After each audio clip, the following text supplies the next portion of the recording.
আজকে আবার কি রান্না করতেছো? আজকে এই যে কুলি পিঠা বানাচ্ছি। কুলি পিঠা বানাবা? হ্যাঁ মানে বাড়ির মেহমানদেরকে খাওয়াবা না? হ্যাঁ, নারকুলের এই যে পুর বানাচ্ছি, তার মধ্যে এই যে দুধ দিচ্ছি একটু। দুধ দিচ্ছ? হ্যাঁ, স্বাদ হওয়ার জন্য একটু দুধ দিচ্ছি। ভালো, মেহমানেরা বসে না থেকে কাজ করে খাচ্ছে। রুটি বানাচ্ছেন? ভালো, মজা হবে না খাইতে। তাহলে কি হচ্ছে, পুলি পিঠা না?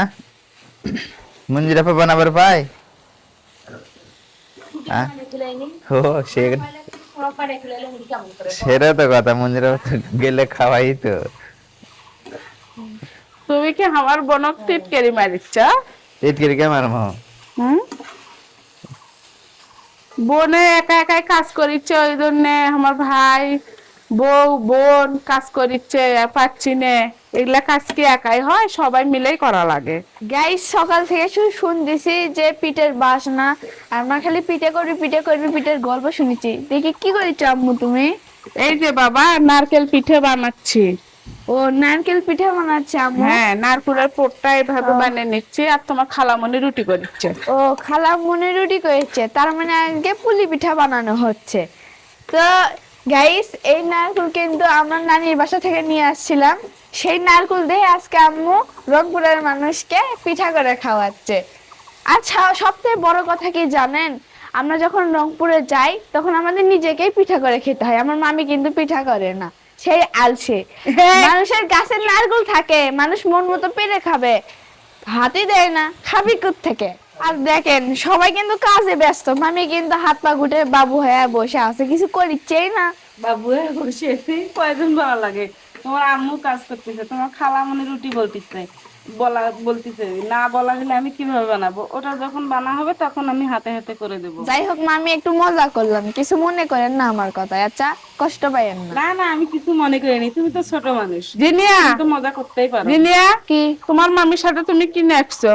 তোমার মামি তো কাজ করবেরই চাই, আমি করতে দিই আর না। এই যে গাইস দেখেন, এখনো তিনজন মিলে পুলি পিঠা বানাচ্ছে। বাড়িতে যখন মেহমান আসে তখন তো নানা খাবারের আয়োজন করা হয়, আর তার পাশাপাশি পিঠা বানানো হয় তাদেরকে মিষ্টি মুখ করার জন্য।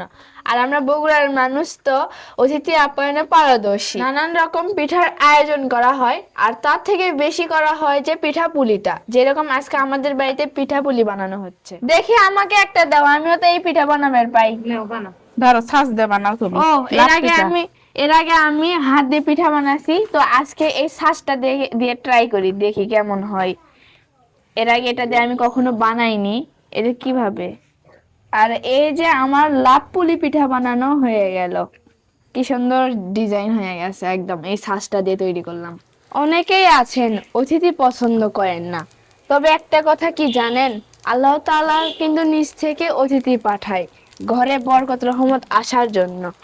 তবে সেই অতিথিকে মানুষ কিভাবে যে অসম্মান করে, বাড়িতে গেলে ঠিক মতো না খাওয়া দাওয়া, না অতিথি আপ্যায়ন, তারা শুধু ব্যস্ত হয়ে পড়েছে কিভাবে তাদেরকে বিদায় করা যায়।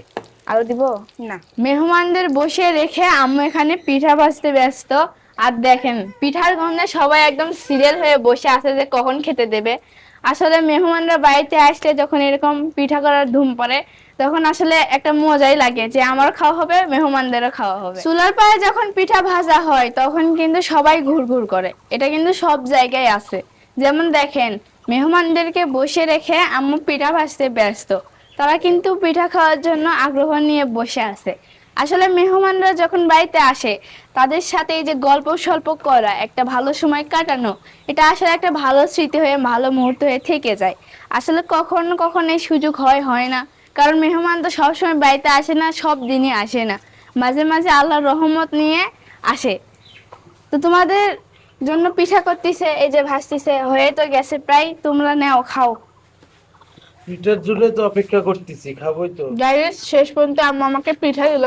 আমি আগে থেকে অনেকগুলো খাইছি, এই জন্য আমাকে পরে আবার 3টা দিল, আমি এটাই খাই আপাতত। গাইস, ফাইনালি অপেক্ষা করতে করতে আমিও পেয়ে গেলাম সেই পুলি পিঠা। আর খেয়ে দেখি এখন, আজকের পিঠাটা মনে হচ্ছে অনেক স্বাদ হয়েছে। বিসমিল্লাহ। সত্যি গাইস, অসাধারণ। আর গাইস, বলা চলে জিনের আম্মুর হাতের জাদু আছে, খাবারের স্বাদটা এত বেশি হয়।